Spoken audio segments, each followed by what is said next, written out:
Last time on Square Roots, we grow up fast and face a nude new world, reunite with Detective Princess, and find our lost kitty. Later, we kill a man and then pull the plug on his mother. Welcome to adulthood!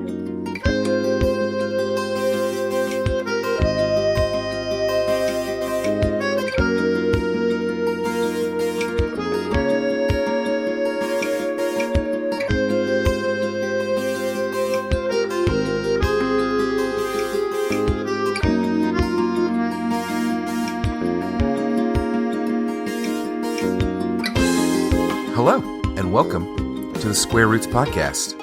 My name is Matthew Van Zant, and I am joined by my very best friends in the whole world, Johnny Brandon. Hello, best friend Matthew.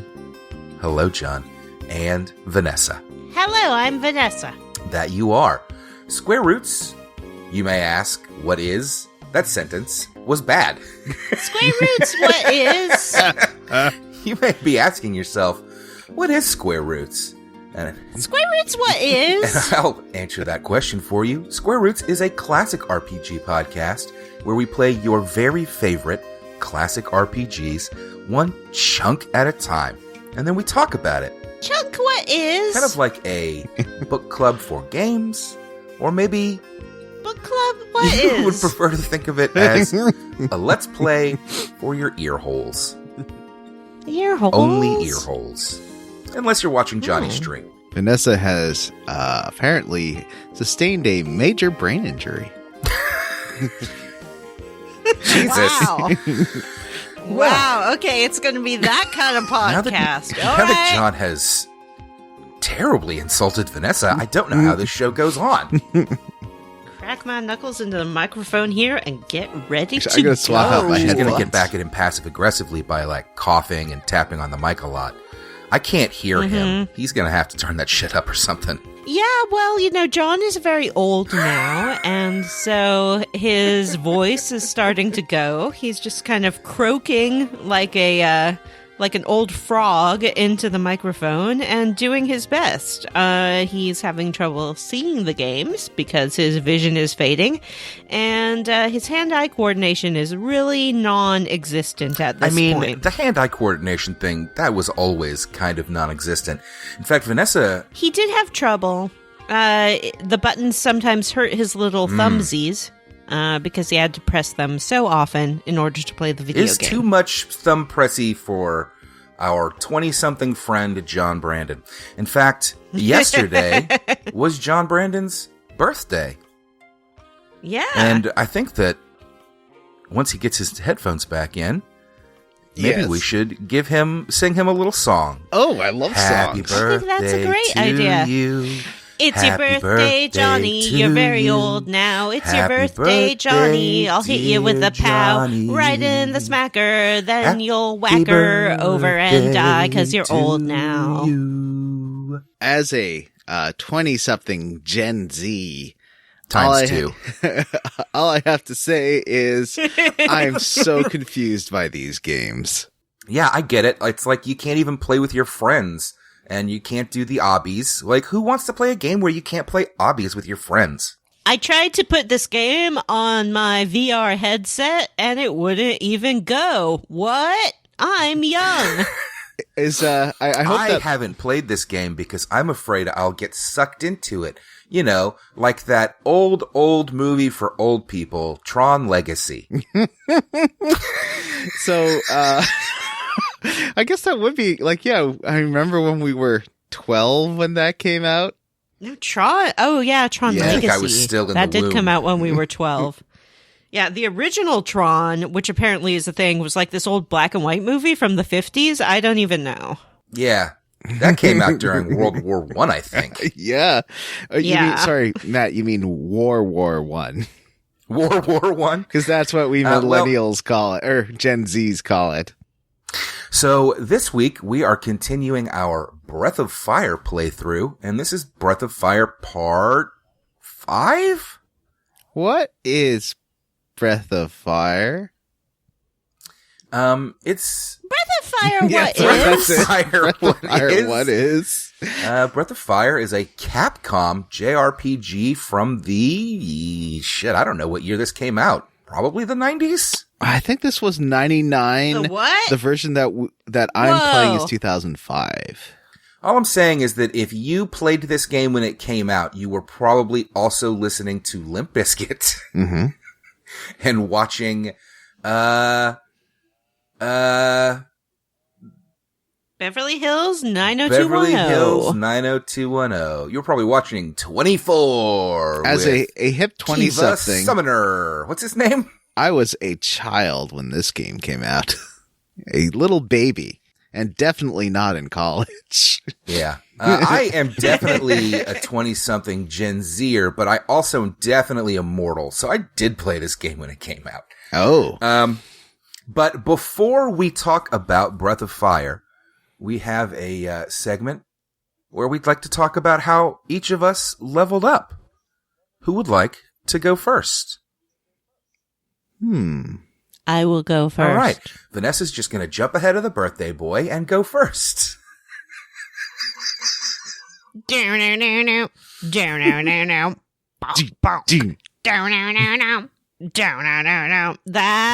right. It's finally back. The aforementioned Beverly Hills 90210. The show that your parents probably watched while you were a little embryo. I mean,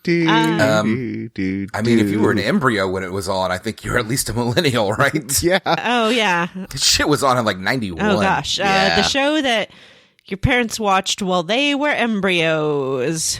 The original run of that show wasn't very long. It was like maybe 5 or 6 seasons. I think it ended mid-90s for sure.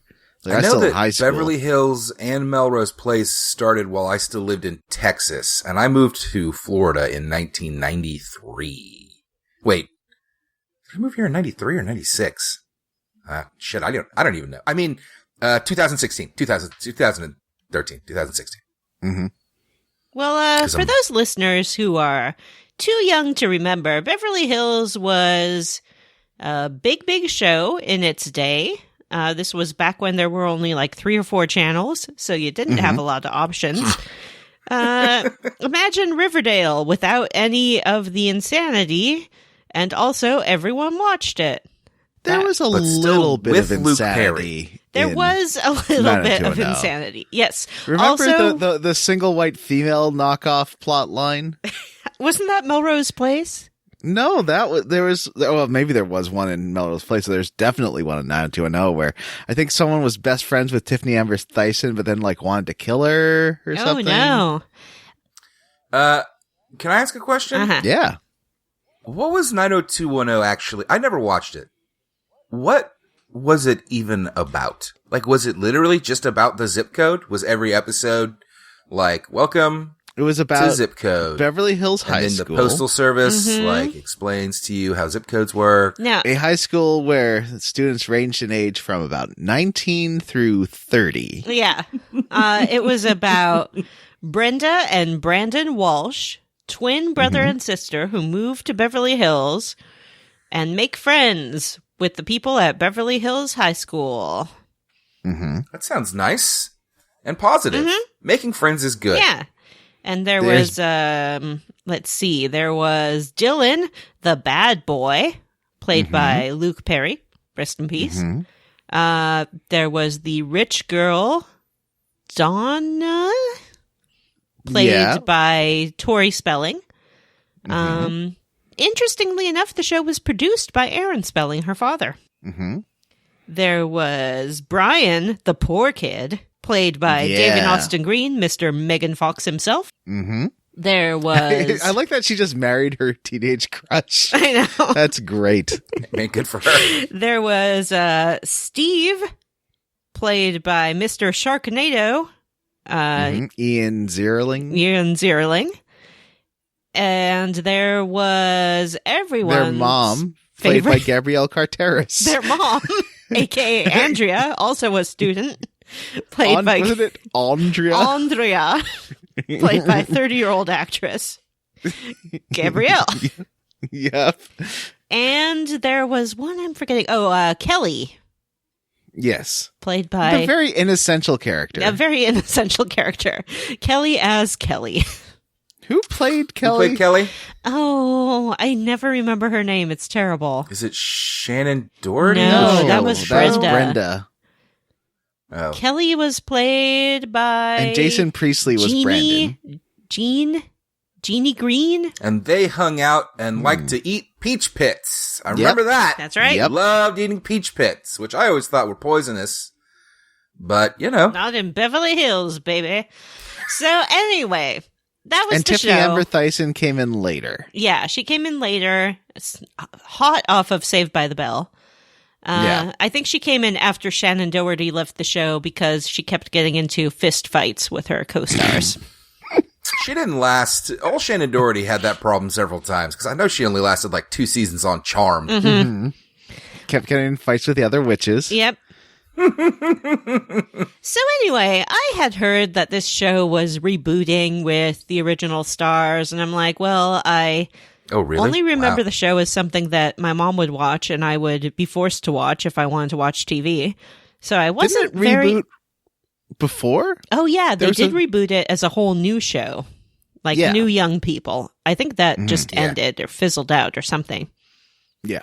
But in this show, the original stars are back. And are you ready for the twist? Twist? Mm-hmm. They're the teachers. No. It's a mockumentary. What? Yes. What? Yes. What? I am not making this up. It's a mockumentary. The show starts, the first episode, the actors are getting back together for this 90210 convention that they're going to. What? And they're all playing sort of exaggerated versions of themselves. Mm-hmm. So, for example, Brian Austin Green is married to some big recording artist rather than a actress. And Tori Spelling is complaining about her reality show being canceled, which actually happened. What's her name? Gabriella actually is the president of Actors Equity, as she is in real life. Okay. What's that? So it's a union. Oh. So they all get together for this convention. Their lives are all kind of falling apart. What's his name? Who plays Brandon? Jason Priestley. Jason Priestley has recently punched out an actor on a show that he was directing and is struggling. The Kelly woman finds out her husband is cheating on her. So their lives are all falling apart. The episode ends with them all being arrested because of their Vegas capers. And then they decide that with all this publicity, it's the perfect time to reboot the show. And it was really, really good. I loved it. Sounds pretty good. It was great. That sounds fun. It was really fun. So now, there's only one episode out, or there's only one out. It happened on Wednesday. Oh, and I missed it. look for that on your DVR because I thought it was really funny. They're all just kind of making fun of themselves, and they're getting into the kind of drama that happened on the show, but quote unquote backstage. And there was a great moment where they're on stage for their convention. Everyone's in a row, except Shannon Doherty isn't there. And then they have her video in, and she's talking about saving the animals. And every other actor is just rolling their eyes and clasping their head because they hate her. It's great. That sounds great. That sounds fun. Yeah, I was really surprised that I enjoyed it. When I read about what it actually was, I was like, all right, I'll give this a chance. It sounds totally weird. I put it on and I was intending to watch maybe 10 minutes of it. Watched the whole thing. Loved it. Can't get enough. Was it a half-hour show or an hour show? I think it was an hour, but it went by pretty quick. And I liked it a lot. 90210. Who would have thought? What a world we live in. John. Who would have thought? How did you level up? Oh, I leveled up by aging. The ultimate level up. coming to you live from the City of the Stars, Los Angeles, California, where I went because it's my 40th birthday. Whoa, what zip code are you in right now? I don't know. So it could be 90210. No, that's Definitely is 90210. I can not in see Beverly Hills. all the stars in the sky behind John. And by all the stars, I mean Brian Austin Green, Tori Spelling, Yep. Jen and Doherty. I picked up on from that cast. I went to a birthday party with listener Ron and several other people at a barcade called Button Mash, where they had lots of old games and beers and food. And that was really fun. That sounds super fun. I wish I could have been there. Do you know the show iZombie? I know of it. Sitting at the next table was Major from iZombie. She's always... Is that the cop? Oh, no, that's the ex-boyfriend. That's the ex-boyfriend. Did you ask him if he's been kicked off that show yet? Because he was useless and annoying. The show's over. The show's canceled. Or not canceled, the show's finished. Did you ask him to be on the podcast? I didn't talk to him because he was having dinner with his friends. I wasn't going to be Did you ask him for a smooch? No. Did you work on that show, John? I did work on that show for 1 season. You should have been like, hey, coworker, what's up? And he would have been like, yeah, that's great. Thanks for your work, man. Bye. Yeah. My favorite thing to do when you see an actor out in public like that is just ask them if they're offer only. Be like, hey, what's up? You offer only? They love it.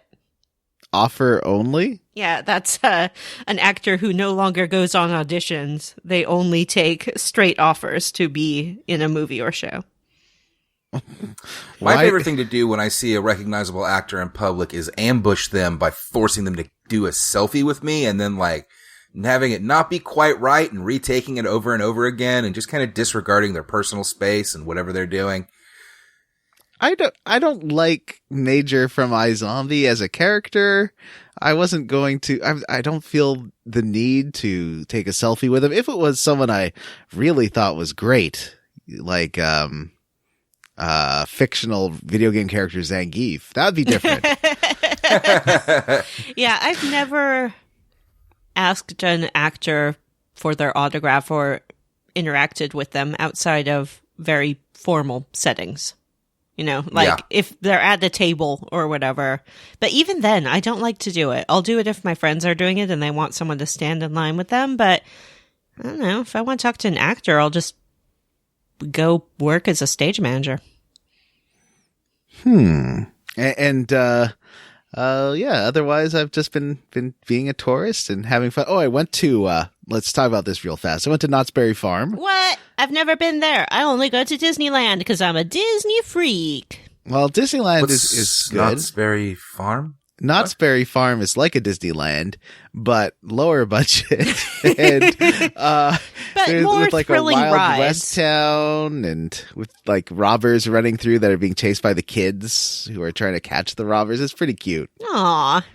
Don't they have like Peanuts characters? Isn't that their thing? Yes. It's a Cedar Park theme park, I guess, which is like one of they do all the Peanuts characters. So I went and saw a stage show there after I was too chicken to go on the roller coasters. I went on one and I did not have a good time. I felt anytime I feel like loose on a ride, I feel like I can't do it. So the first one, I was kind of loose and I was just like, I really hate this feeling. And then the second one, it was so loose and I was like, they couldn't lock me. I was a little too big for them to lock down the shoulder harness properly. So it felt really loose. Oh, yeah. Lots and lots of travels. And so I noped out of it. I was like, I'll just open it up. I'll just not go. Mm-hmm. Everyone pointed their fingers at me. And laughed and laughed. What a wimp. Look at the chicken. I went on a roller coaster once where the harness is intentionally loose around the shoulders, and then it goes into like a really slow barrel roll. So you're just like, you come out of your seat and dangle. I did not like that at all. But in general, I'm the opposite of John. I am most comfortable on those roller coasters where your like feet dangle down and you're not in a car, because I'm a little bit claustrophobic. And so I much prefer the sensation of just flailing my limbs around in the wind while I'm hurtled through the air. I like the ones where you're like locked in, but also the seats are tiny, and I really didn't fit in them. That's an issue everywhere. People are getting bigger. Disney's good. Yeah, Disney works really hard. And they also, I think they put like sample cars somewhere discreetly near all their rides so you can sit in it and see if you'll fit. And in general, their rides don't have inversions or anything, so you don't really have to be that strapped in anyway. Yeah. But they work real hard to accommodate people.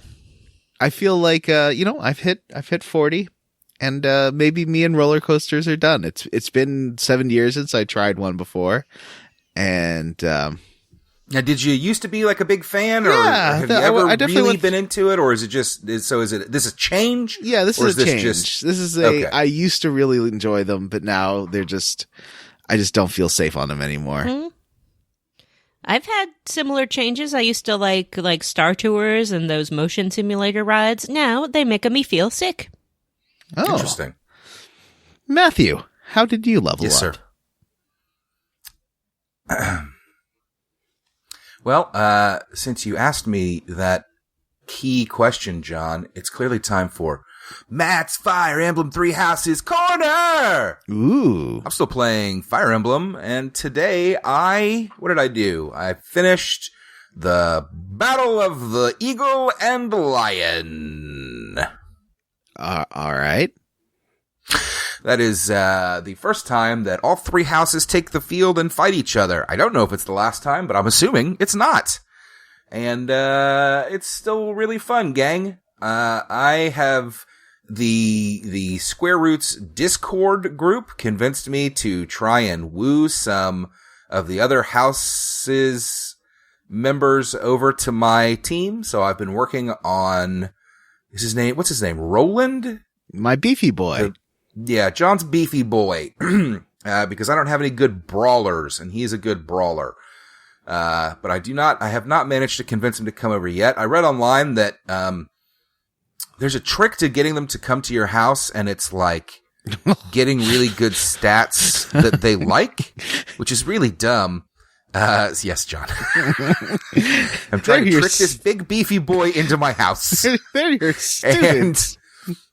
I'm doing the cheat way, which is I'm just giving him lots of gifts and flowers and taking him to tea and dinner and essentially making him like me a lot, because I believe if you get their rank up to a B, they'll just join your house regardless of whether your stats are the stats that they like. So, yeah, I guess. And John, have you been in playing the cop girl's house, right? John, her name is Edelgard, and we would appreciate it if you would not refer to her as a hot girl. She is the heir to the Empire. I did not say hot. Maybe you should show some respect. I said cop. She's a cop. There's the two houses are cops, and then there's Golden Deer, which is the slacker house, which I love. So I immediately joined them.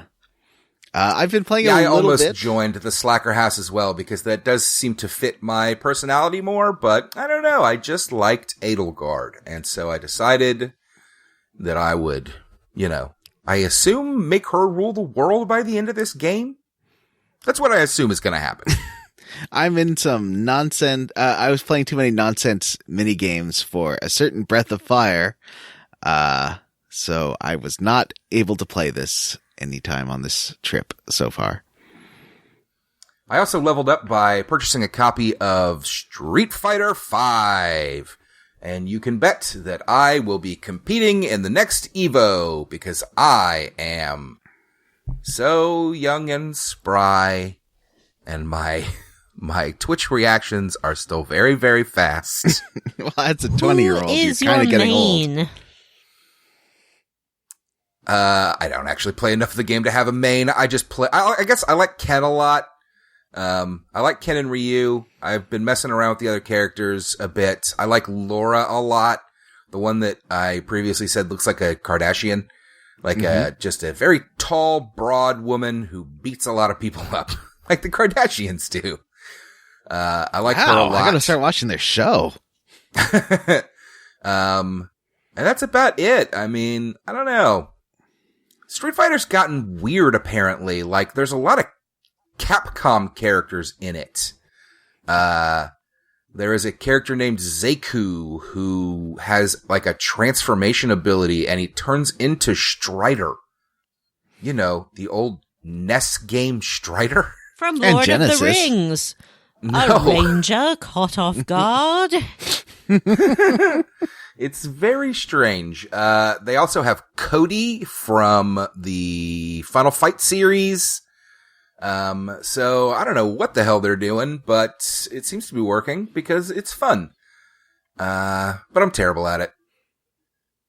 And I guess that's it. Does anybody else have anything they want to discuss in regards to level ups?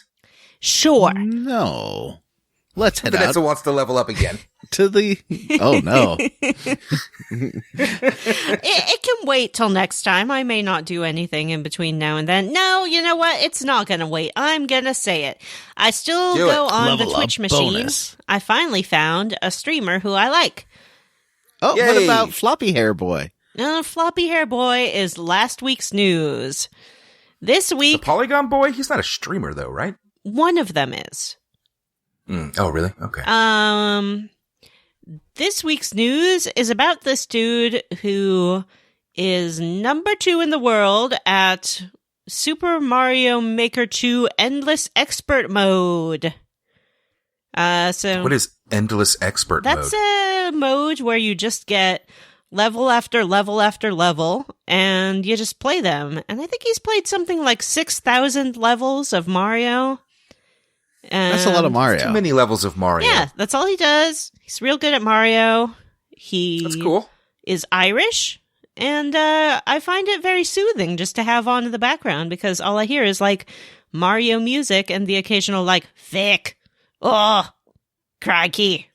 It's beautiful. The Twitch machine. It's great. You know, if you ever get bored, you know, you could always check out Ben from the Beard Guys. He's real chill, and he plays a lot of PUBG, your favorite game. I actually did watch a little PUBG on the Twitch machine.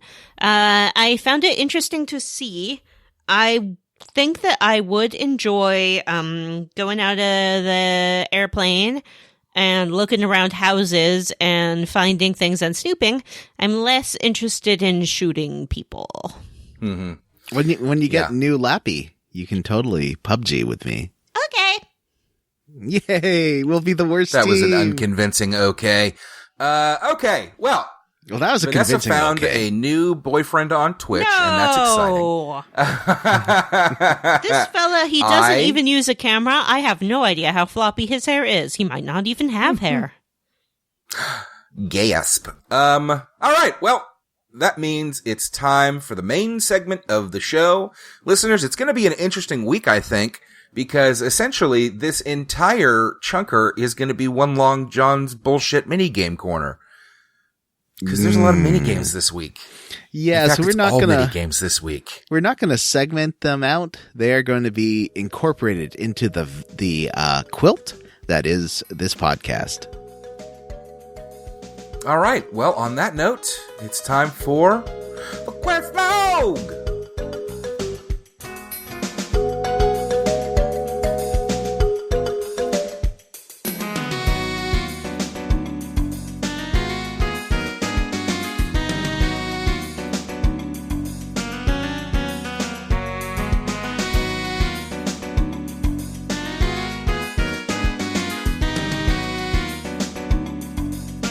So if you remember last time, we escaped via the teleporting device that was built into Windia Castle. That's That's right. After Honey, everyone's favorite character, fixed it. Is Honey even a character? Honey is a small pixel blob that rolls around the screen and acts as a deus ex machina occasionally. Honey's more of a character than Pico. That's true. The only character Pico has is when I voice Pico and then say, Pico, want to hug Vanessa. Pico! Oh, worst character ever. He's my special onion boy. Oh, chop him up. Put him in some guac. I have now recruited Fall, who is apparently, people on Twitter were angrily telling us, not a horse. Fall is a fat armadillo, not a fat horse. I don't know why people were so adamant that he was an armadillo. How do they know? Well, I guess because he has like a shell. Yeah, horse shell. But I guess, do you ever see Fall in any position but drinking at the bar? No, I don't think so. Right? If he's an armadillo, he ought to be rolling into a ball and rolling around all over the place. I'll Google him and see if I can find some pictures. But yeah, make sure I don't to know what he turn is either. safe search off. Oh, John, as one of the hosts of the Square Roots podcast, I never have safe search on. That's true. Yeah, so I've been beefing up. I think he's a horse. He has a horsey face. Apparently he's an armadillo. People got really mad at us on Twitter for calling him a horse. Oh, really? Yeah. Okay. Yeah. I mean, why get mad? Listeners, fucking relax. So I've been beefing up my special onion boy. He is big and strong. And then I decided, so did you ever try using those teleporters? They only go back to the castle. I was very disappointed. Oh, that sucks. I thought I have not tried. That's a bummer. But when I did teleport back into the castle, Catman said he would master me if I got tons of different kinds of food. Like he asked for like an ingredient list, including like special fish and stuff. Some kind of Martian fish. And I didn't do that. But he basically is Garfield. He's a big fat chef cat. In the castle? What are we talking about? In the castle. Yes, yeah. There's a cat chef. And he can be a master now. Wow. So I headed out to the checkpoint. My passports were fine. There was no fun cutscenes with Nina pretending to be Gar's daughter again or anything. I thought they would do a callback, and they did not. And now we head to Angel Tower. They still don't have boats in Rapala because they're not good at their jobs. Yeah, they've had 10 years to repair this boat. The road works now, at least, though. So that's exciting. Yeah, I did not want to go through that volcano again. No. It's actually pretty short if you just zip through it. I had to do it. I did it a few times back. I want to get but I agree. It's the guards over at Mount Zublo. I want to get their outfit. It's just like it's like a combination Speedo, leather top with like braces. And it looks a bit like, do you remember Ram Man from He-Man, except with more skin exposed? I only remember Fisto. Yeah, you do. That's not true. I had all those He-Man dolls. I still do. Ram Man, looks like me. Yeah. Ram Man, you could like crunch him down over his legs and then push a button and he would spring back up again. Like me. Oh, really? I thought he was the one whose neck like popped out. He's a short, thick man with spring legs. And he has eyebrows like mine, he's built like me, and he's my height. So I identify a lot with Ram Man. Anyway, so we head to Angel Tower. Where to talk to God. Finally, we're going to have a little chat with God. And I was trying to think of, like, wasn't there that series of books about talking with God, and like this guy was asking God questions. But I couldn't. I've been trying to formulate over like the past 2 episodes good jokes around that. Are you talking about? Is it? Are they comics? No, I think it was just called Conversations with God. He's talking about, "Are you there, God? It's me, Margaret." Mm-hmm. Are you there, God? It's me, Gar, and I got some questions for you. Well, I got bad news. Mm-hmm. God's not there. Which is not to say that God's not dead. Oh. But God's not there. Wait, so God's not dead like the movie? John. But God isn't there, but we do hear a voice. The voice of God? No, the voice of Dice or Deus, maybe. Deus is God. What are you talking about? Deus? Deus. That's No, God. Not like Day of Sex. It's like Deis. Dice? Deus? And she is a naked lady trapped under an energy pyramid. Yeah. So, like I said originally, Alanis Morissette is God in this game. She reminds me of like every anime where there's naked ladies. She reminds you of every anime? Yeah, when there's naked ladies trapped in energy pyramids. Sure. That old chestnut. Like in an anime. I mean, I can't disagree with you. That does sound like every single anime. Yep, from Kiki's Delivery Service to Fist of the North Star. She's a naked lady trapped in an energy pyramid. And she gets a voice, and she sends you like a mental voice, like sort of like a FaceTime, but to your brain. And she's like, hey friends, if you want to free me, I can lead you toward God, but first you need to go find Geist. And Geist was a former guardian who left without killing his dragons or turning into a gargoyle. Whoa. He definitely killed dragons. Well, killing enough dragons to turn into a gargoyle. Yeah, this is big news, because it shows us that Gar was not originally a gargoyle. Well, I don't think there are meant to originally have been gargoyles. I believe that they turn into gargoyles, right? Yeah, they. No, sorry, he is a but I mean like when the guardian's job is done, they turn into a stone gargoyle. After they turn into a guardian, they turn into like a gargoyle-like creature. From human. Originally, Gar was human, as was Geist. Wait, really? Geist. Yeah. That's what I was saying. Yeah. Back in Urkel Town, they're like, I used to be like, or some Gar used to be like us. Remember? Oh. And they're like, I missed that. Got any cheese? Vanessa, I thought you meant that they were stone and they became people or whatever. No, they're people who became gargoyles who became stone gargoyles. I didn't really think of them as gargoyles, but now the fact that the guy's name is Gar seems really on the nose, I guess. How did I not put this together? It's very obvious. Mm-hmm. And they turn into stone gargoyles gargoyles, yeah. So anyway, you have to go find Geist, and that's exciting, right? And does the game tell you where he is? I was definitely using the guide.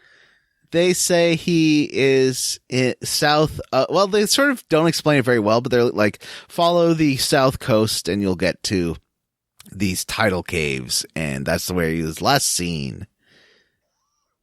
And I guess Gar and him had a bit of a falling out because he like quit the Guardian Force. So you head down to these tidal caves. Yeah, he's like an atheist. Like he left the church. They hate him. Yeah. And the priest, the head priest of Gar's people does not want you to go. You have to go talk to him, right? Oh, he's the one who tells you where, that's right. Where Geist would be. You have to go talk to him. You have to be Gar again, and you have to because they want you to go turn into a gargoyle. Mm-hmm. I guess, did he not admit that he didn't kill Ryu? Do they think he killed Ryu? Mm-hmm. And they just don't notice that there's an older version of that kid that he killed? They weren't paying a lot of attention.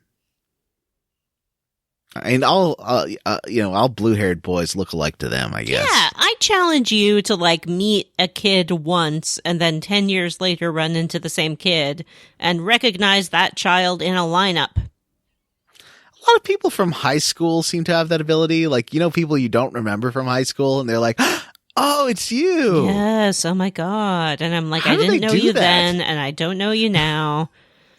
Stop talking to me. You're breaking my narrative that everyone hated me in high school and I was a pariah. Do you know what someone told me once? Someone told me that I was a popular girl in high school. How dare they? No, you were an outcast. That's right. A loner. A rebel. A nerd. Nobody rebel. liked me. Outside of everything. I don't know if the joke here is that you were or you weren't. I have no idea, Vanessa. I could see Vanessa being a popular girl, but yeah, that's what I'm saying. But not like a bitchy queen bee, but just like the nice girl that everyone likes, who's smart and funny. I bet she could pull that role off as well if she chose. Wow. I can be anything I want to be. Exactly. She can be anything she wants to be. It's 2019. It's 2019. We were born 5 years ago. Mm-hmm. And we can be Vanessa, anything we want to be. It's 2008. You can be whatever you want.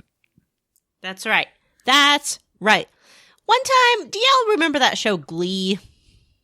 Vaguely? So there was like this girl on it who was the bitchy popular cheerleader. I had a dream once that she was my best friend. And I was like, yeah, that checks out. Was that Hayden Panettiere? Hmm? Was that Hayden Panettiere? No, that was a cheerleader from a different show. Yeah, she was the cheerleader on Heroes, that show that had an interesting first season and then was never good again. So, I'll just drop that and lay it out for you. We go to the Coastal Tide place. I went to this place back before when I was like a kid and I couldn't get in. But now, if you go, the fish merchant guy tells you the water goes in and out, and I think you just kind of have to hang out, and it happens, on like a timer? It seems like it's every 10 minutes or something. Yeah, it's something like that. It's a little annoying, but I think I got all the treasures and stuff from it. It took me I definitely missed minutes. A couple because I just was kind of like, I don't give a shit. Like, I want to get through this. This is annoying me. So, and usually I'm a real collector, but I've stopped being the Mr. Collector in this game and officially just playing it. I did get that question mark, Gene. What does that one do? I got that. I haven't used it either. Oh. I got to get one of those lists and like see best forms. Yeah, Although right did, now it's just even warrior. Still, it confused me. So too many combos. Like, you really got to dig in. This was an RPG dungeon. It was short. It was fast. It had a little mechanic to it. That wasn't that bad. I got through it and it was fine. Unfortunately, the rest of this chunker does not give us this luxury. There are no more short, fast, non-annoying dungeons. The black ship is pretty easy. Yeah. So, the container ship is too. I don't know what you're talking about. That's all this level is. It's like one giant room dungeons with 30 mini games. But yeah, that's what I mean. The other ones, there's no mini games involved in this chunk. This Yes, section. Of course. Okay. So you get to the Coastal Tide place, and what do we find at the end? Like a lone hut, it looks like on the map.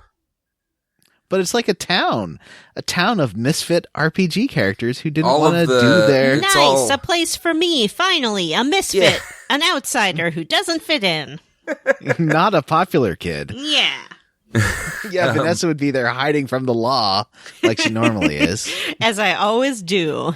Me and the law don't mix. Yeah, these people are real. This is less an island of misfit toys and more like an island of misfit felons and criminals. Yeah.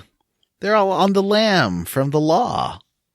Which makes sense to me. As one should be. I guess. They live in like caves for the most part, I guess is why it doesn't show up as like houses on the map. A lot of them are like cave doors with just like rugs cave entrances with blankets over them. Wait, what map? The world map. On the world map, it's just a hut. But when you go in, it's a whole town. I just was wondering if there's some like town map option that I haven't seen yet, and I'd be very frustrated. It would not be surprising considering how we've been playing this game. Yeah. If there was a huge mechanic we've all just missed. Yeah. So you head in there, and Geist is there. He's like, well, because you asked someone first, where's Geist? He's like, oh, he's at the end of the row. You get there, and Geist is, he's like a slimmer Gar. Gar who has not been doing the HGH and lifting 5 times a week. I thought he wasn't a gargoyle. No, he is a gargoyle. He just quit like the Guardian Force. Yeah, he quit, but he's still a gargoyle man. And they hate him, I think because they want him to go to rest. I don't know. We're about to find out a lot more about him because we find him, and what does he tell us, John? He's all, hello. You must take my life. My name is Gar. Or my name is Geist. I am going to fight you, because if you fight me and win, then I will show you how to free Deus. And Ryu's like, okay, I take everyone at their word. And then Geist turns on 2 tiki torches to really set kind of a comfortable, fun mood, like a little bit of a island flavor. Which maybe is problematic as a theme for a party, because really you're just appropriating Polynesian culture. What is happening? So you have to do a one-on-one fight with Geist, and it's easy, of course, because you turn into a dragon and then you kill him. Mm-hmm. And when the fight's over, it's a one-on-one fight. You turn into warrior, though. Use the warrior gene and kill him in 3 turns. John and I found a dragon gene, listeners, called the Force gene. And I have it too. Oh, I apologize, Vanessa. John, Vanessa, and I found a gene out in the wild called the Force gene that instead of turning you into like a big chonky dragon or a little baby whelp dragon or a big fat toad dragon, this one turns you into a slim... You still look like Ryu, but just with like wings and horns. And you're sexy naked, dragon. I think. A bad dragon. And it makes you super tough and makes all the boss fights really easy, which is pretty great. The one drawback is it does not have a ton of health, whereas a lot of the other forms have crazy amounts of health. The nice thing is, if they take all your health away, it doesn't actually affect Ryu's health, so then you can just do it all again. Did you just say tickle your health away? Take all your health away. But tickle your health away works as well. It just like occurred that to me. documentary Jim loved. You know how we have been begging Bad Dragon to sponsor our podcast for ages? This would be the perfect tie-in because you have all these different dragon forms.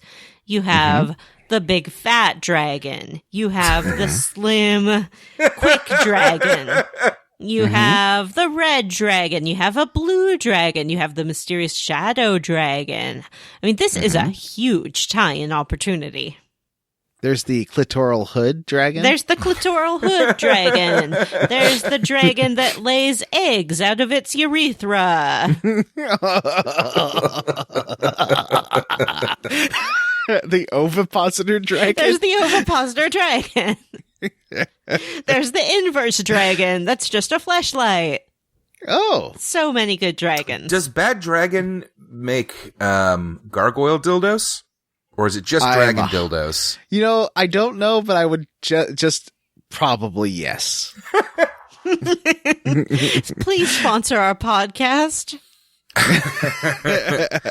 They won't even listen to it. The other day I followed them on Twitter, thinking that maybe that was what was missing in getting them to sponsor our podcast.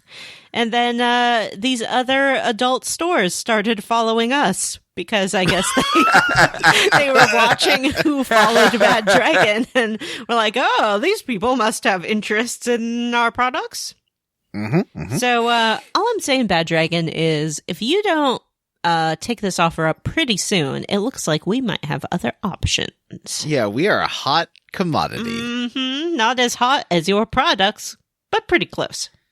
So there, you could also like punch the flames out in this fight. Did you? I punched the flames out. I wasn't sure if that helped or not. Yeah, he will heal from the tiki torches. He will draw the fire to himself, and that heals him. So I used some combination of Icy Dragon Man and did a good kill on him, I guess. I don't know. You do murder him though, legitimately, which is really fucked up. Like. Yeah. Well, he didn't. Yeah, he's like, let me just test me, and I'll test you and see if you're worthy of my help. And he's like, psych, you were testing me. You totally killed me, bruh. Look at you, stupid. And he turns to ash. Did you search the ashes that he leaves behind? Because there's a real good spear there for Gar. Oh no! A good big stabby, but makes his agility 0. Oh, I told you I always keep my agility as high as possible. It did do a lot of damage, but he did go like a turn and a half slower than everybody, a half turn slower than everybody else. It was painful. He missed turns. But I don't like him anyway. I prefer Ray. I like a party of either Nina and Momo or Nina and Ray. Do you two play like that as well? Like, I always have Nina in my party because her magic is so good to like clear entire waves of enemies in one shot. Mm-hmm. I use Nina when it's like hard dungeon time. Otherwise, I keep her out because you're leveling. Level everyone else up. Well, yeah, she. So anyway, you kill Geist, but Geist says that the thing that was imprisoning Deus was his life. So he dies, and the glowing pyramid force field over Deus disappears. I think you get a cutscene, right? Mm-hmm. And then what? Oh, we this leave. is the best cutscene. Nobody even gets mad at you. They're just like, "Oh, you killed him? All right, what's up? Let's go." Well, you get I think, is it now or when you get back to Deus, you get this it's flashback when you get back to when you get the flashback to when Gar and Geist were battling dragons left and right. Well, it starts, once again, you trek back, and it does make you go back through the caves and shit, by the way, which, God, fuck you, game. Stop being an asshole. Yeah. But when you get back, you go to Angel Tower, you go to the room, what would you call it, shrine that she was held in, and when you walk in, doesn't she immediately punch Gar in the face?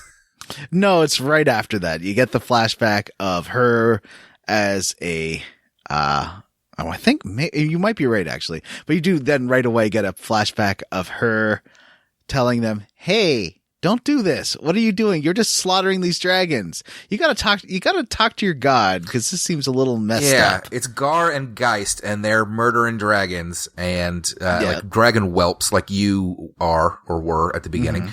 And she is like a Medusa in the flashback, and she is not a Medusa in this place. Here, in current time, she a nude lady, just straight up a nude lady. And she's punching you. And she has no qualms about it either. She is comfortable with her body. Well, I think that's because it's not really her body, maybe, because she seems like she is a Medusa lady, though, like a snake woman. Yeah, she's a Naga type thing. And she beats up Gar and calls him an idiot. It's really great. You idiot. You should have been listening to me all along. What were you doing? And yeah, just watching this naked lady kick the crap out of Gar is fantastic.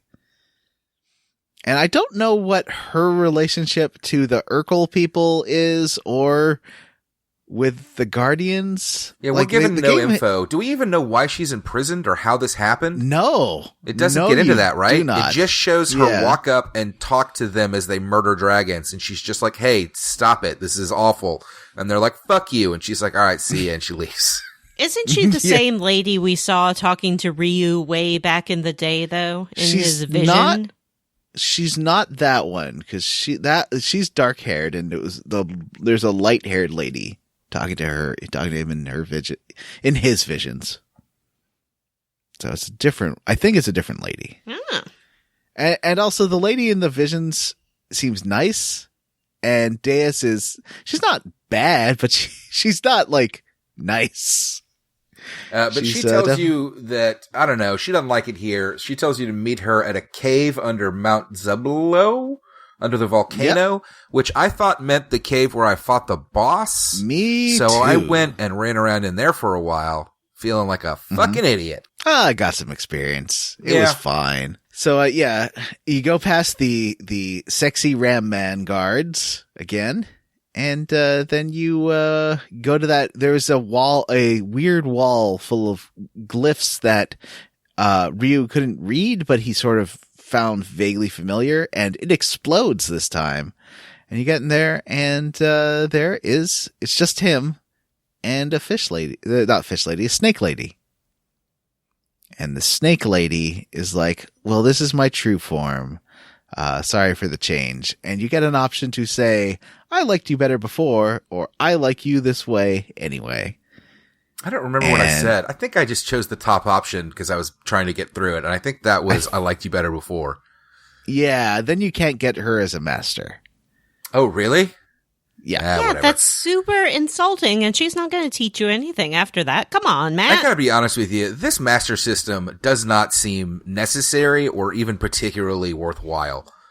Like, I know that some of these top tier abilities are going to be really great, but are they going to be as great as turning Ryu into a fucking super dragon that wipes out the whole field in one hit, or using Nina's crazy area of effect magic that hits the whole goddamn enemy group and kills them all? Like, I don't think it's going to get better than that. And all it really does is it fucks with the stats that you gain as you level. So, like, you get a little more strength when you level with Bunyan, but maybe you get a little less agility. But I think it's all going to even out when I'm level 100,000, right? I don't know. I can't tell you. But I think it's like, you know how you can max stuff out in Final Fantasy 6 and 7, but it doesn't, like, the game's not hard, so you're just kind of doing it to do it. Yeah. And I think it's along those lines. If you want to I don't know, maybe there's optional bosses where you do need to have, like, yeah, the there best might stats. be some post-game dungeony shit that I'm never going to do, so. Yeah. Anyway, did I tell you, I did, John and Vanessa, after last week, I went and hunted down some of those nut guys until I got double blow. So now Ryu likes to double blow all the time. But I keep forgetting I have it, and there wasn't a lot of use, like, there wasn't a lot of combat in this dungeon anyways, in this junker anyway, so I didn't really use it. Yeah. Ryu likes to double blow. Well, Ray actually got the double blow, but then I went to camp, and I went into the tent, and I had Ray teach Ryu the double blow so that Ryu would have the double blow. I thought this would copy the ability, but it seems to move it, which sucks. Yeah, they can only have only one person can have each skill. And I kind of don't like that skill link is such a limited resource. Like, you should just be able to move around abilities all you want. I guess. I mean, they want to limit it some, I guess. I don't know. I don't end up using these abilities anyway, really. Like, Ryu's physical attack is really strong. There's not a ton of, like, if you're gonna hit a monster and you're gonna, like, one hit it anyway, what do you need to use double blow for, you know? Or risky blow or any of that shit.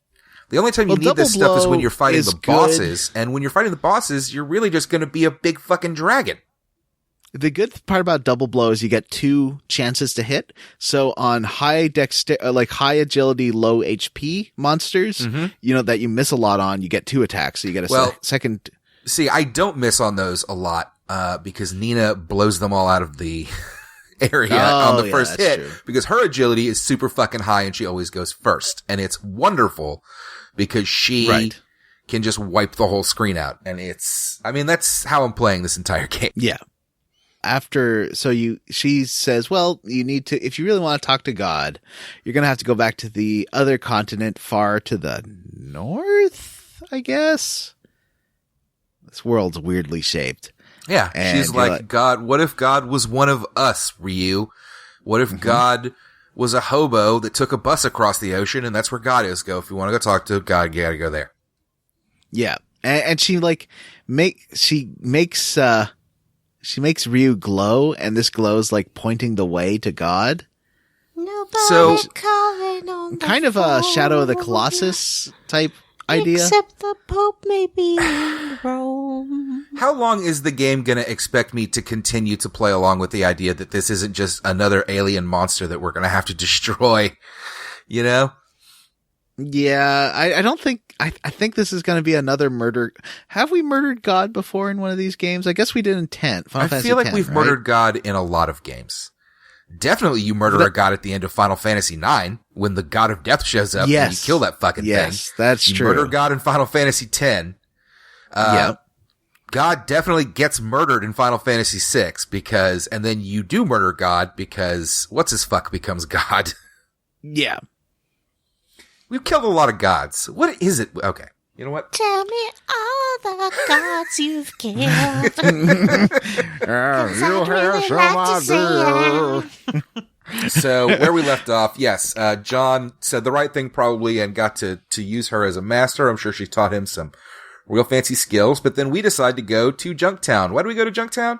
Because we need a ship. First, I just want to state there's a lot of bad songs on the radio in the 90s, but I think What If God Was One of Us is really high on that list of terrible 90s songs. I hate that song. Hate it. And it played all the time. Was that Alanis Morissette or is that one of somebody else? No. Who is it? Is it Lisa Loeb? I'm just naming artists from that era that I can think of. You got me when you want me. One day I'll God you go. Tried to Was God it away the a keeper and keep me B-52s? because you were just so God to God. Oh boy. And you say, God. So we head off to Junktown to get the ship, I guess, and the God ship's says, still not working. We still gotta "You only deal with God when fucking you want ship to." bullshit. And I gotta be honest with you, if this isn't the last fucking time I gotta deal with this ship, I'm gonna legitimately be pissed off. Enough with the broken ship. It's been broken for a decade. God says, you got all the time. So, God. you wanted to Junktown, I felt that God was simple. you go to the south side of Junktown to the docks, and Felt Bade that is God there belonged. talking to the Now people who are God is the leaving. engineers of Junktown who Now are I telling know him it's God going to be did like something months wrong before the 'cause I ship miss is fixed. God. Yeah. Trying really hard. It's going to be several months before the ship is fixed. So, but if you have Momo in your party and you use her, Bade will recognize her, recognizing that she is an engineer, and ask her to fix it. So Momo will actually leave your party at this point and go work on the ship. And she gives you a list. She says she can fix it, but she gives you a list of parts. And there are legitimately like fucking 20 parts on this list. And we're about to go find them all. And it is a nightmare. Much like trying to host this podcast right now is.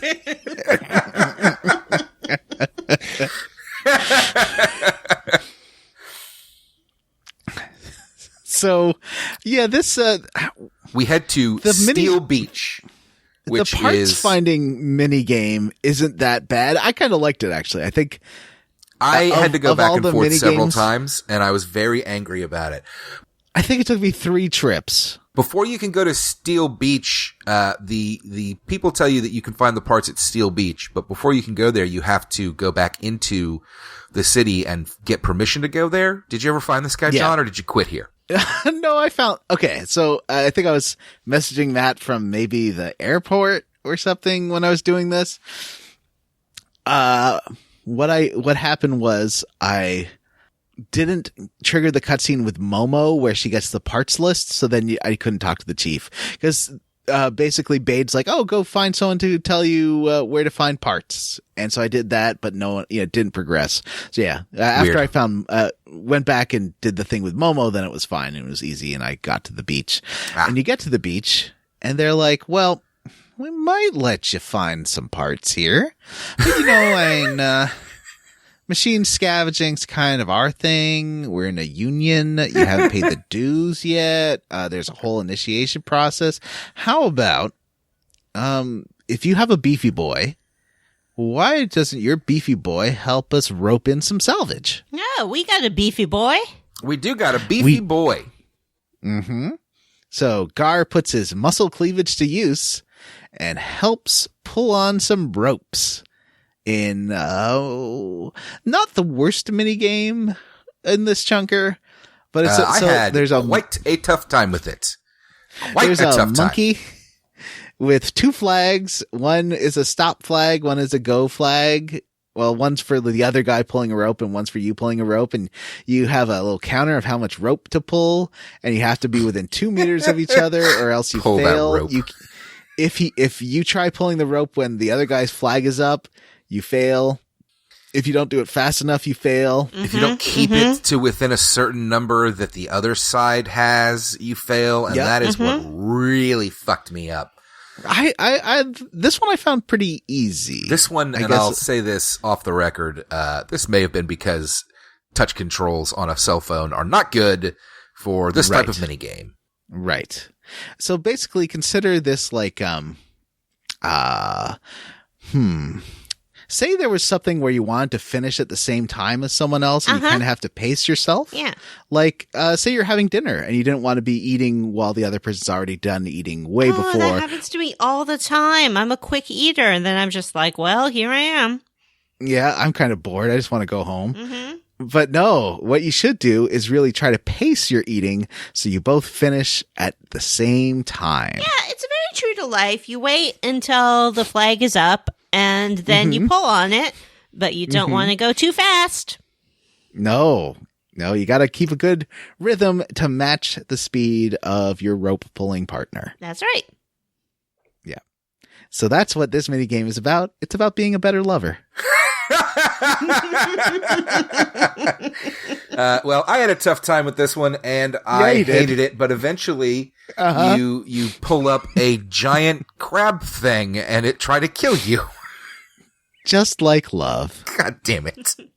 So you pulled the rope, but it had crabs. What do you do now? You turn into warrior. You turn into a fire dragon and you burn the crabs off, obviously. What else do you do with them? I just punch them. That's like my warrior gene aura punch is just my go-to boss killing move. So everyone's real excited that you killed this monster and they're like, all right, you seem pretty strong. We'll let you search for salvage. So there are two parts to this. There's the beach itself and there's a shipping container, which is huge.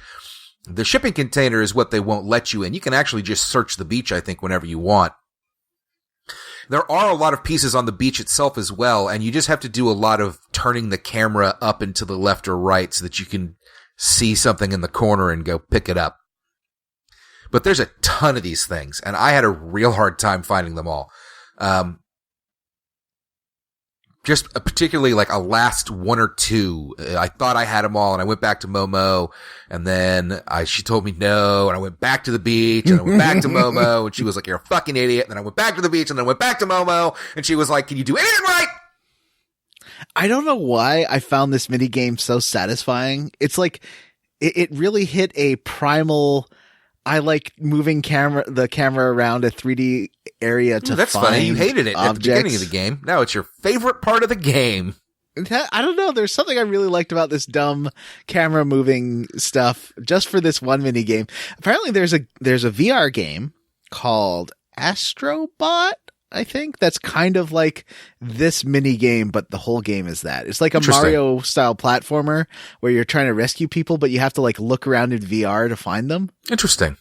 And they're like hidden around corners. You have to like really look around, and it's all about kind of using your head tracking to find hidden guys. Is it for the objects. Oculus Rift? No, that's PSVR only, I think. And the other part of this area is the shipping container, and this has some like fun-ish stuff. You have to go move some cranes around and like some platform thingies, raise and lower them to create paths for yourself through this container area. Cute. It's also full of a new iteration of the nut monsters, the nut soldier and the nut archer and the nut mage. So, as John said earlier, high agility, low HP. So having Nina here was amazing because it made this dungeon go super fast. Mm-hmm. Right. Nut masters have. Nut master. Nut monsters have a high agility but low HP. And they don't do a lot of. It takes some effort to get your hands on them, but once you got them, you'll be over soon. So you get those parts back, you fix the ship, and Bade is like, well, first we got to go back to Rapala, and then I'll let you borrow the ship, because we got some new ones coming in anyways. So really all this didn't matter to us. You can just have this ship. It's a piece of garbage. It keeps breaking. I mean, we just helped them fix their ship. I guess that doesn't mean it's our ship now, right? They still get to do whatever they want. So they go back to Rapala. They're like, take it. I think they're like, hey, why don't you take a break? And then, like, you drop Bade off, and he's like, all right, you can take the ship whenever you want. But somebody steps in and is like, hey. I want to be your bear captain. Look at me flexing my muscles. Captain. I can be the muscle bear that leads your ship to where you want to go. Because there's only one sailor. We have a muscle man. Yeah, but that's like a muscle gargoyle. This is a big human muscle bear. Oh, I have a friend who's interested in that kind of animal. Oh, who's that? It's you. Yay! Yeah. So I really think that at the end of this show, I'm gonna rank. I won't rank the game. I'm gonna rank husbands, and Zig is definitely up there. He's husband material. Mm-hmm. This is a great game for John Husbands, which seems really fair because I've had my share of husband games on this show. Yes, for sure. I am not, I don't have my mind in the gutter like these two. So you don't crush on video game characters. I don't. It's Zig. Zig wants to be the captain and drive you around on the boat for some reason. Like he demands to do it, and then he is.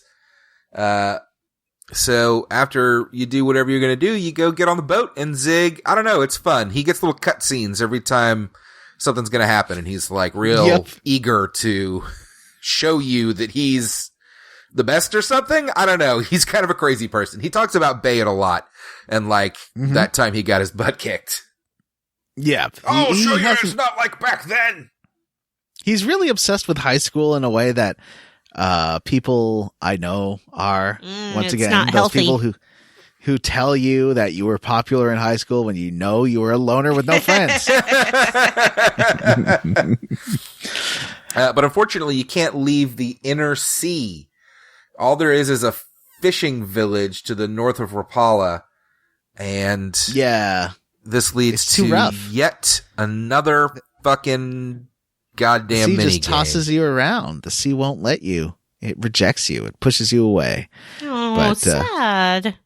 And you're all kind of bummed about it, but then Zig's like, well, if there's, I know I said I was the one person who could do it. I guess I'm not the one person who can navigate these waters, but there was tell of a legendary mariner whose skill and prowess could go through any sea, even this one.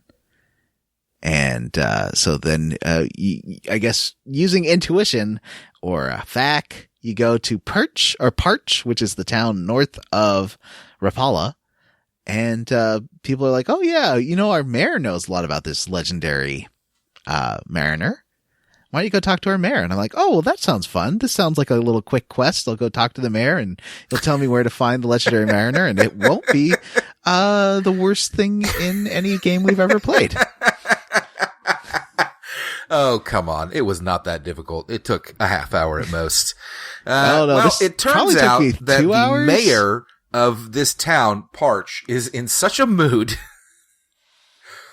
He will not speak to you about anything at all because he's sick and tired of eating fish all the time. So he has been refusing to eat, and he will not speak with you until he eats something until he eats something, basically. You have to, I don't know, John. You have to feed this man. Here's what I thought, because I was playing this without a FAQ. I was on a plane with no internet. So I was really locked in to this game. So I was like, okay, well, he's from he gives you a few hints. He says he's from Central Windia originally. And he also says that when he dies, he wants his ashes to be spread in the Makis River, which is gross.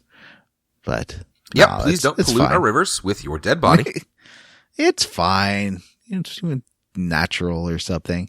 Anyway, so you go to so I went back to Windia because Windia is known for what, Vanessa?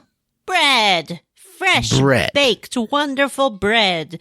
The scent of it wafts through the Windian streets. Fill your lungs with that delicious, buttery, baking goodness.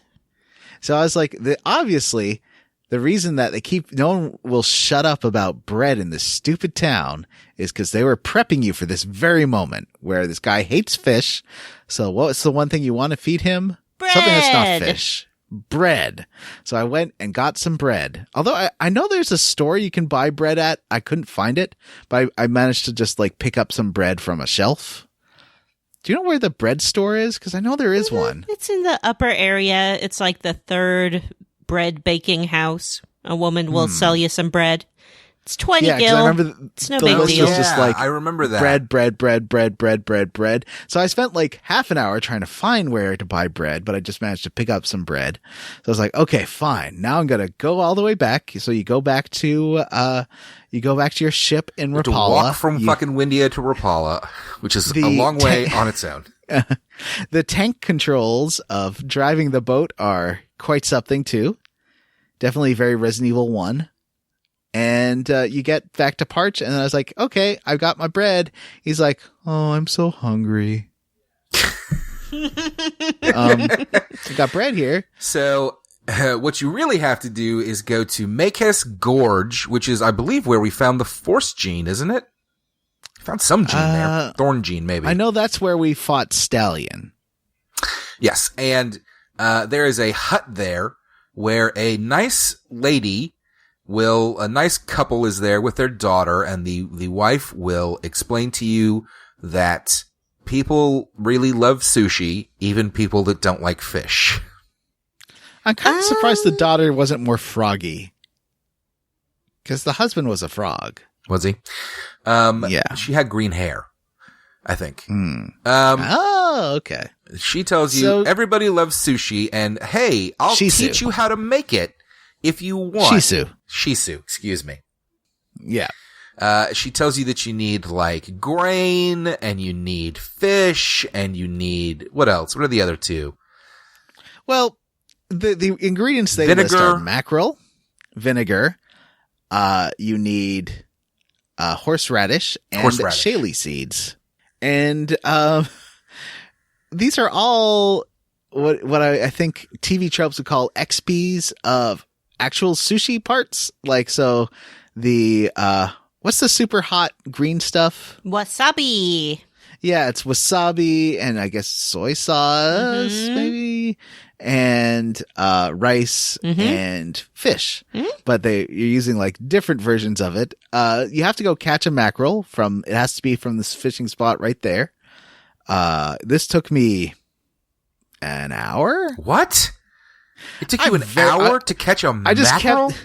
I just kept catching stupid jellyfish. I don't know if I was using the wrong lure. I mean, yeah, you do have to switch it up. I think they like worms, I want to say, is what I used. I don't know. Those pufferfish were just destroying me. That's frustrating. Well, I got it. I caught 3 of them in quick succession. To get the seeds, there's a tree behind the hut that you can just go hit with your sword and it'll drop a ton. Yeah. To get the horseradish, you have to go to Ogre Road, back where you fought Ray. There are some bushes you can cut down bushes and get horseradish. And for vinegar, you have to go to the coffee shop over by Momo's Tower, where there is a where there is a water pulling mini game at a well where you But this is already a mini game. Vinegar. And this, John, This is the worst thing in any game ever. This is, but Matt, we're already doing a minigame making sushi. They wouldn't make us do a terrible minigame within this minigame. They sure as fuck would. I don't know that we need to describe exactly how it worked other than to say I want to. It was fucking awful. All right, well, John wants to. I apologize. John, tell us all about it. Once again, they make you pick your beefy boy, and your beefy boy has to lower a rope to pick up some vinegar from this well. He says it's water, but I guess it's vinegar. It's really weird. It seems inconsistent. I think he says at one point that he separates the water from the vinegar. Who puts vinegar in a well? That's not where vinegar comes from. You don't just get it out of a well. What do they think vinegar is? Wait, what is vinegar? Yeah, what is vinegar actually? Doesn't wine turn into vinegar after a while? Oh, yeah. If it's like not kept right or it's too old or something. I don't remember. Anyway, so you drop this bucket in. First, you have to press X or triangle a certain number of times until you hear a splash. You have to remember the number of times you pressed triangle when you hear that splash, which is very hard to hear on an airplane, by the way. I mean, it was just hard to hear in general. Then you have to wiggle the bucket around until you hear splashy sounds, which means you've got the water. And then you have to reel it back up with the exact number of drop down presses, or else you fail and have to start over, which takes like 10 seconds. You also have to, when lowering it and raising it, hit it in like a rhythm, or it will drop. Fail. Yeah. So, and when you fail, you get to talk to him again and go through a whole conversation again with this very slow message, this very slow text box speed again. Yes. And I don't know. It took me a dozen tries and I wanted to punch something. It's really bad. So after you get this vinegar, you go back to the lady. And here's where I was like sending Matt confused questions because I did all this stuff. I went back to the lady. She told me, okay, now you've got all the ingredients. She gives you like this 40-page instruction it's so long. on how to make shiso. And like the proportions, like you don't want to have too much rice. You want to have a lot of fish and then an appropriate amount of rice for it. And then you want a little bit of horseradish, but not too much horseradish. And then just, when you knead it together, you only want to knead it maybe 2 times total. But every time you knead it, consider that it's basically taking away one shaly seed. So this is like a text box menu so you have literally a piece of fish and you have to add enough seeds so that they appear on the screen underneath this piece of fish. And you would think so, Matt. Rice ball has to be the same size as the fish, basically, or maybe just a little bigger because you're going to knead it down. I assumed that you would talk to her to get into this minigame, but you do not. So I went to go see the mayor. You talk to the mayor, it does not initiate this minigame. I was like, where the hell do you do this? It doesn't tell you you have to talk to the mayor's assistant to start this. You have to talk to the one other person in the room, you mean? There's 3 people in that room, I think. Yeah. The mayor, the wife, the assistant. Anyway. Yeah. It's a nightmare. Yeah. But eventually you do it. I actually, making the shiso itself was pretty easy, I guess. I use the proportions. You have to go by the weight of the largest mackerel you've caught as the starting point to make all the calculations. And then based on your ability in this minigame, you get a different prize. The top being like a super good magic casting prize, but I got the second place one, which was some very good armor.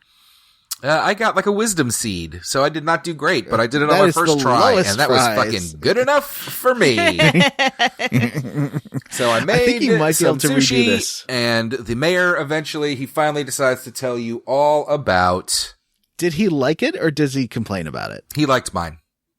Okay, yeah, he liked mine too. I guess he always likes it. So in order to make someone who doesn't like fish happy, you just have to prepare the fish in such a way it doesn't taste like fish. Okie dokie. In my experience, people who don't like fish are hesitant to try sushi, but I'll give it a shot. So he's like, okay, fine. There was this mariner and there's some sea charts we got from him and maybe you can try to find him. Oh, he gives you these charts and then you have to find a certain spot on the map that it doesn't tell you where to go. You have to find it, where you get to navigate the sea using this chart. And it's another minigame, a boat driving minigame where you can also pick up some treasure on the way. Did you realize you could boost the boat? There's a nitrous. I figured it out eventually, and if you boost it too much, it stalls out. This is also the worst thing we've ever done. The tank controls, it's a D-pad control because it's old, it's made for a D-pad. These tanky controls trying to move this fucking boat around these tiny little rocks. Through this maze, and there's treasures. It gives you 20 fucking seconds. There's treasures, and if you go run into them, you can get them. I got one, and I just finally gave up on one of the other ones. I got 2 of the 3 maybe. It's a fucking legit nightmare. Once I figured out you could boost, it wasn't so hard. Once you get, eventually, the end of the maze is the legendary mariner's house. Mm-hmm. And now, Vanessa, when you think of a legendary mariner, what would he look like in your mind? I think of a fisherman with a big white beard in that yellow rain slick cap and wellies. You think of Gordon from the Gordon's Fish Sticks box, basically. Yeah, that's who I'm thinking of. Or perhaps old Captain Ivar. Imagine Einstein, except in spandex. Oh, no. I don't like imagining that. So Spandex Einstein is there, and he's like, my name is Kukuys. His name is, I'm sorry, what? Kukuys. Say that again, really slowly. Kukuys. Kukuys. Kukuys. Kukuys. The name of the legendary mariner is Kukuys. Yes. That sounds like the way you spelled it sounds like it's cuckoos. No, it's Kukuys. Kukuys. Kukuys. Never in my 100+ years of sailing the sea with the saltiest sea dogs you ever did know have I heard a more mariner name than Kukuys. Let me tell you a tale of a man of the sea. He's old with white hair. His name is Kukuys. Kukuys, the king of the ocean blue. Kukuys, there's ne'er a storm he can't sail through. He'll hoist the rig, he'll raise the anchor. You'll see Kukuys and you'll thank her. By her, I mean your mother, for bringing you to the earth through the process of birth so you could see old Kukuys. Something about the theory of relativity.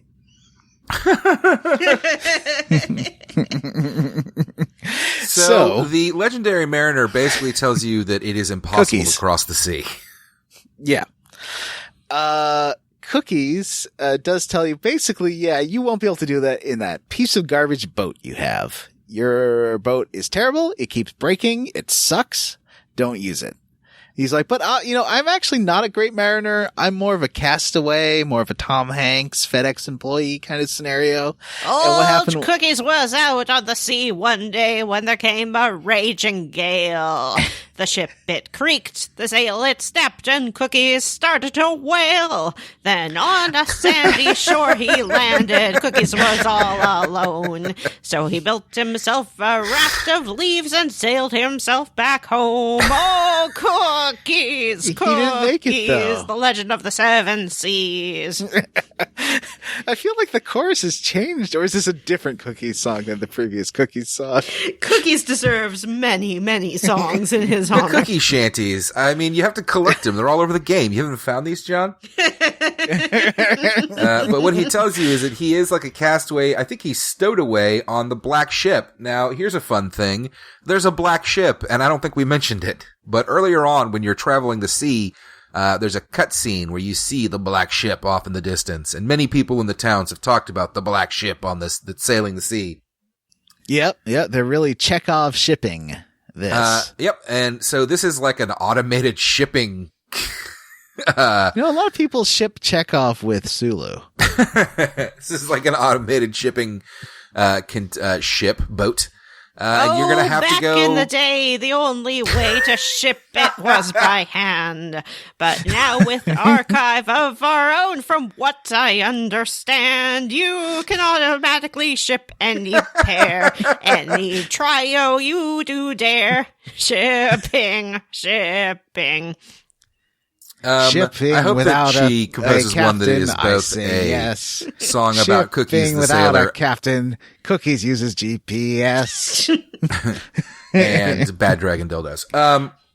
So he tells you that you're going to have to go stow away on a black boat. And that's the plan. You go talk to Zig and you go back out onto the ocean and you have to drive around until you see the black ship, and then you have to get behind it, and you have to ram it right in the rear end. Zig is real excited about this. He really wants to initiate ramming protocol. He's ready for it. He's like, I was built for this one job. Zig was built for one calling and one calling alone. And that was to ram his thing, ram it straight on home. So you smash your ship into the black ship, and that way you can board it. Everyone seems real nervous about it. It's kind of a whole ordeal, but it's pretty fun. So this has been nothing but a run of mini games, but now that we're on the black ship, surely it's time for just a regular dungeon. Well, how do you feel about crane puzzles? I actually didn't hate the crane puzzle. I thought it was fun. I mean, it's a UFO catcher. It operates just like a UFO catcher thing. You know, where you move it left and then hit X and then it moves the other direction and you hit X. I love those, and I'm heckin' good at it. Yeah. Well, you're going to love this. I guess what's the ship called? The black ship? No, your ship, whatever. Your ship is like attached now to the side of the black ship, and you can kind of come and go as you please, so you can kind of heal and rest and stuff, which is nice. There's a save point. This isn't a tough little dungeon, honestly, other than that crane mini game. You just kind of make your way to the front of the ship, and Momo's like, oh, okay, I can figure this out. Yeah, we can totally make this engine work. There's one thing I want you to do, and it's kind of like a mini game. Think of it that way. Yep, there's fucking one more mini game here. It's not even a fucking mini game. You just have to go to a computer console, like 2 decks down, check the number, run back up, and tell her when it hits 100. Mm-hmm. Which you can hear. So you see it counting and you hear beeps every time the number goes up. So you have to go back upstairs and talk to her at exactly 100 beeps, but you don't have a number on screen. So you have to be counting in your head as you go through this dungeon. Yeah, that sounds like fun. Yeah, it's all right. I got it the first try, at least. Yeah, I did too. It's not tough, but it was just a slap in the face after this bullshit mini game chunker to have it be like, hey, one more mini game. But then, once you do that, then you get everything's under control. Smooth sailings. You all go to bed together, basically. Yeah, then you like have some fun, just hangouts. You're hanging out on the ship as it's crossing country. Everyone's having a good time. I mean, it's funny because this is a boat, but it is a room with 4 like king-size beds on it. They just look like a bed that you would see in somebody's house. They don't look like they're like secured down or anything. So definitely trying to sleep in here with these beds sliding around is going to be a lot of fun. And the ship looks very modern. For sure. It doesn't look like the kind of medieval fantasy magical stuff. Junktown has, you did Steel there were Beach. robots. somebody talked about how the junk that washes up on Steel Beach is way more technologically advanced than anything they have. That's what they use to make their stuff. And that it has to be coming, they think, from across the ocean. They don't know where else all this junk is coming from that washes up on Steel Beach. So pretty clearly the other side of the ocean is going to be Sci-Fi Town. I assume we'll get a lightsaber, and then you'll be a dragon with a lightsaber. And I got to be honest with you, I'm super into that idea. Mm-hmm. Laser guns would be good too. But before we can get to the laser guns, we have to do the red alert thing. Red alert. Yeah, red alert, and we get Josh, John. Josh. That's me, I know. Josh. What just happened? Your other host. Jim, Josh, and John. Jim, Josh, and John. Up? It's me, Josh. Josh. I think that makes me everyone's Josh, favorite personal and I think trainer. that means that Vanessa has to be like Janet. Oh. Okay. So that we're all little Jays. Janet Varney. John. I'm not a robot. John. Now, is this game going to let you fight this boss? Or is it going to make you do one more fucking mini game before you can fight the boss? What was the mini game? You have to back up to the center of the ship. You don't remember this? So it's like two squids that pop up at the front of the ship, and they're like, we can't fight here. It's not stable. We have to fall back to the center of the ship before we can fight. I made it about halfway there, and then the thing attacked me, and it didn't seem to have any negative consequences.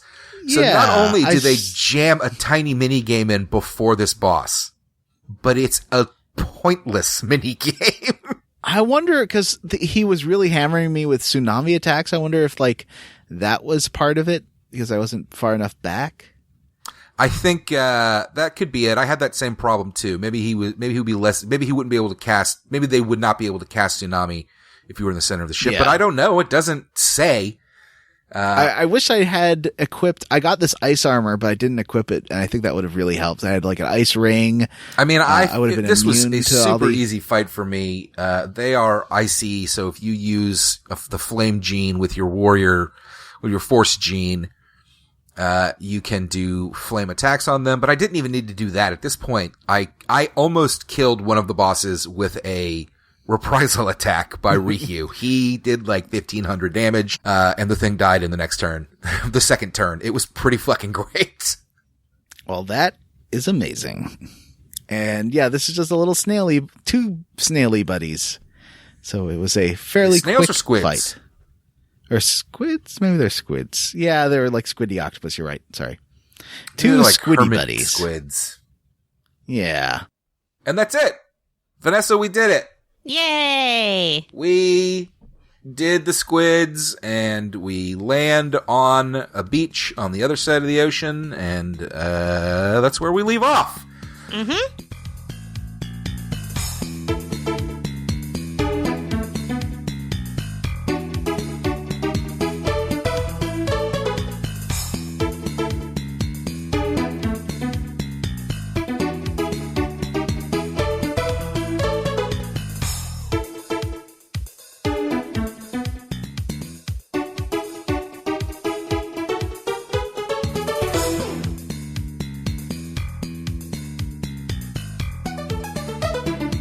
Next time, we'll be exploring the Lost Continent, or the Found Continent?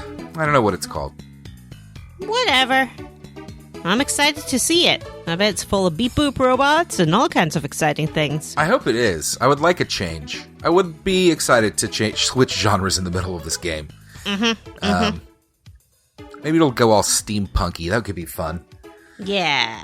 I know there's a desert on the other side of the ocean, because that's where I got lost when I played this game back when I was a 20-something in the 90s, as opposed to a 20-something today. Your famed stalling out on this game. Mm-hmm. Is it famed? Yeah, it's famed. Everyone knows about it. I guess that's true. As for where we're playing to next time, I guess we'll have to wait for John to come back for that. And there's no bullshit mini games, so let's talk about what we are squarely against. Okay. I'll go first. Do you have something? Okay, go. I'm roundly for Diaz. She took a long nap, and I admire that. It's something I aspire to myself. She is fully comfortable with her body, despite the fact that Ryu's turning all red-faced about it and being a little perv. And she can kick the booty out of a gargoyle. And she does. Yeah, and she does. It's pretty great. And I liked that she's not just like, oh, you're finally ready to listen. Hooray. She's just like, fuck you. Fuck all of you, except for you, Dragon. Come talk to me, Dragon. I don't know if you had Nina in your party, but after she disappears, Diaz disappears, Nina sort of confronts Ryu, and she's like, why do you have that goofy look on your face, idiot? So, Nina's That's also standing up for Diaz's right to be naked and beat up men. He is a teenage boy. He can be shocked and embarrassed by the naked woman. It does not make him some sort of monster. I guess the that's fact that true. he's a brood is what makes him a monster. And Gar is a real failure for not eliminating this threat. Oh, geez. Wow. Hot take. That is a very hot take. What about you, John? What are you squarely against? I am squarely against the whole Shisu experience in general. Why, when this guy says, I want to eat something that is not fish, do you go and get him fish? I mean, I guess he does specifically tell you to go to the gore to Makis, basically. Like, they are like, go there. They don't say go to Windia and get bread. They say go to Makis Gorge where he's from. It just made more sense in my head than assembling sushi. I'm not saying you're wrong. Yeah. At all. Anyway, so that was that. Well, how about we wrap as for up myself, this? Fuck this whole chunker. I got to be honest with you. Wow. I've really liked this game so far, and this finally turned into a chore this time out with all of this nonsense. Can I just get some dungeons with a boss at the end, please? The extra mini games that they tack onto the black ship really pissed me off. But that's all right. We'll keep playing. John, I don't suppose you have an idea where we're playing to next time, do you? How about we play until we get to the Desert of Death? Perfect. That is, I said, while you were gone, that is where I stopped playing. So this will catch us, when I played it back in 98 or whatever. So, I'm excited to get back here. It's a bit of a, getting through the desert is a Lost Woods maze type thing, and I could not figure out the trick to save my life. So, sounds good to me. Let's do it. Next time we'll play to the Black Desert. Black Desert.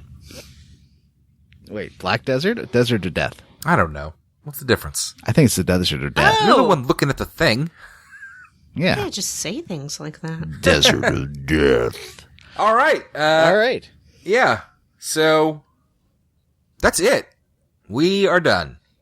But we got a Patreon. A couple of more things to talk about here before we let you go, listeners. Number one is... we have a Patreon. Yay! Hooray. Enjoy the Patreon with Patry John. Enjoy the Patreon with Pastry John.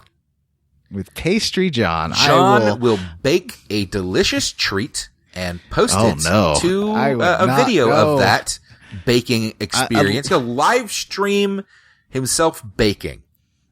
Can I use a Pillsbury Crescent Rolls tube? No. I don't know about this. Ladies and gentlemen, we have a Patreon. You can find it at patreon.com/SquareRootsPodcast. There are 2 tiers. It's a real simple Patreon.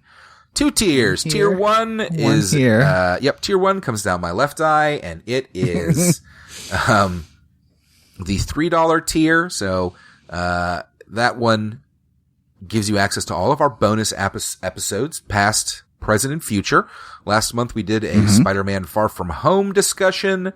This month we're playing Detroit Become Human. Oh, that's right. I'm so excited to talk to you guys about that. Yeah. We'll be playing Detroit Become Human. There is also a $5 tier, which allows you to vote on the games that we play for the show. And so after all 50 episodes of Breath of Fire 3 is done.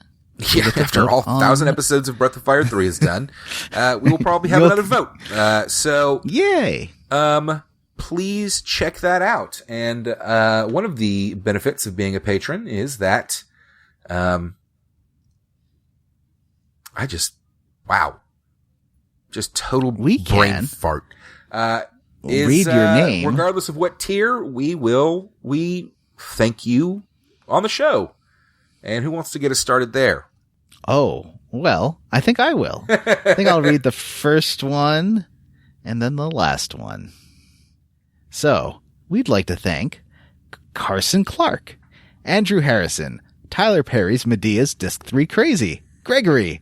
Fine, say everyone's name, at least it annoys Matt, Brady A. Berman, Rusty Kamada, Joseph, Wonderswan, Chris Penyak, DJ Ethro, Kyle, Paul Bursch, Ron, Devin Sloan, Brian Stone, George Brady, Florian Jonas Kramer, Miguel Torres, David Shook, Randy Pierce, Vanessa's mom, Bobby Midkiff. Sorry, I'm scrolling. Just Jerry, Eric Garby. We'd also like to thank Ross Hartley, John Kissick, Patrick W. Bears, Label Sack, Vanessa's actual mom, Aaron Bachman, Julia Zanella, Stop Looking at Me Like That, Tom Hardman, Owen's heartfelt thanks, I'm in love with Muvu Zoo, Naked Orphans is not a good way to start an RPG, Zachary Davis, Nathan Poirot, Cake Ninja, Dr. Steve Stone, Jonathan Ellsworth, Jason, Andy M. has slain the father of Jordan O'Boyle. Majora's Mask or we riot. House Black Eagles for life. Yes! Benjamin Avner, Jake Dickerson, Cowman Mosser, Stephen Kroc, Kevin Shipley, I am the best Peoplemon Maester the world has ever seen, Megan Sullivan, Ward Childress, Julian T, this was a ghost the whole time, Huxley Iguana, Robert T, PJ Enns, Bree Girth, Justin Hem, Robert M. Pullum, Brian Pitt, Vanessa's fourth mom, Jameson, R.I.P., Dog Meat, Nawford, Brody Toy, Matt Jorgensen, Cameron Show, and Bumpkins. Also, Tom, Worcestershire Sauce, Cyril the Wolf, Sean Walsh, Tracy Tanoff, Stephen Paget, Andrew Granieri, Jared Collins, Jim's Appendix is not a fan of Race Jenkins, Samu Mitchell, Mary Queen of Scoffs, Alex Doulard, James Hostetler, Mishi Draws, Wash in the Wind, Stu Skeel, G. Bailey, Sean Gonzalez, Andy Best, Jonathan Lee, Reddit is Harold Lauder, and Arg. I read that more as an Arg. Well, I guess we will agree to disagree. Hey, Arg, listeners. It's me, Cookie, King of the Sea. Did you know that we have a Twitter? Cookies, You can follow us at Square Roots Pod, and it is run by Cookie, the king of the sea. It is run by apparently a 20-year-old. Yeet, yeet, yeet. It sure is. So check that out. You can email us at you can email us. It is squarerootspodcast@gmail.com. Sometimes we read emails. Today we didn't. Please send us an email. We got twittered at by the brand Star Trek Online. That's exciting. Oh, yeah, we did. You can also find us on Facebook. We have a group. It is the Square Roots Podcast group for smart, cool, very attractive people. And all three of us are on there chatting every day. Every day. Thanks to Stephen Morris for his covers of Country Living, Can't See You Clearly Now, and Cedar Woods. Check out Stephen Morris's EP, Relaxin', a 5-track EP of relaxing Nintendo music. Mega Buster, a 5-track EP featuring music from the first 5 Mega Man games. Cries of the Planet, a 9-track album featuring Final Fantasy VII music. Forest VGM, an 11-track album featuring Forest video game music, the majority from classic RPGs. and Summer VGM, a 12-track album featuring summer video game music. Links to these, as well as his Twitter, Patreon, and YouTube, are in the show notes. And don't forget to rate, review, and subscribe on iTunes or wherever you listen to podcasts. That's it, ladies and gentlemen. Jonathan, Vanessa, it was nice talking to the two of you. For the Square Roots podcast, my name is Matthew Van Zandt. I am Johnny Brandon. And I'm Vanessa, and I want to wish a very special, one day later, happy birthday to my friend Johnny. Yay! Not me, though. It wasn't your birthday. Cookies, Stop being such a birthday whore. Legend of the sea. I'm a real birthday hog. Give me all them birthdays. Nom, nom, nom. Bye. Cookies, legend of the sea. When you travel with cookies, you're traveling with me. You like that one? That's great.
Let me The game swallow just started the last again. Of this pineapple. So Pineapple's great for podcasting voice. Heard that's- Lubricates the throat. I've heard that's true. Cracking my knuckles. All right, I'm ready. All right. 1, 2.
But that's all right. We'll keep playing. John, I don't suppose you have an idea where we're playing to next time, do you? No. I have not played it since landing on the shore. Let me look at this FAQ again. Google 5 hours of gameplay after landing on the shore. Let's see. I'm playing Breath of Fire. I.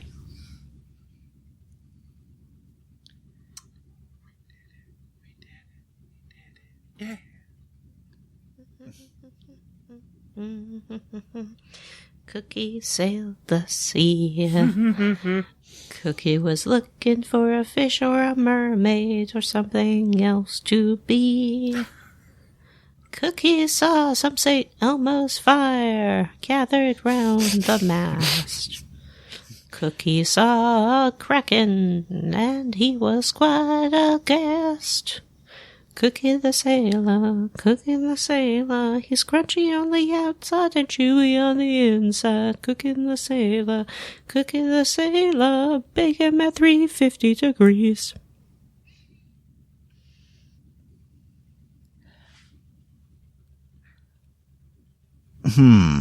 Let's see. Snopes says that this is a real picture of a giant spider eating a possum. Whoa. Look Dear at it. Lord.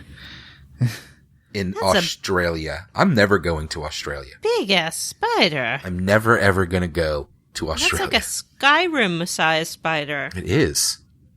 Y'all ever see, lots of people have arachnophobia, and so there's a whole community that finds games with spiders in them and turns them into different things. There was one in Skyrim where it turned all the spiders into bears. And I've also seen one where all of the spiders were replaced by pictures of cats. That is funny. I have not heard of that. It's a good idea. Yeah. All games should do that. It really should. All right.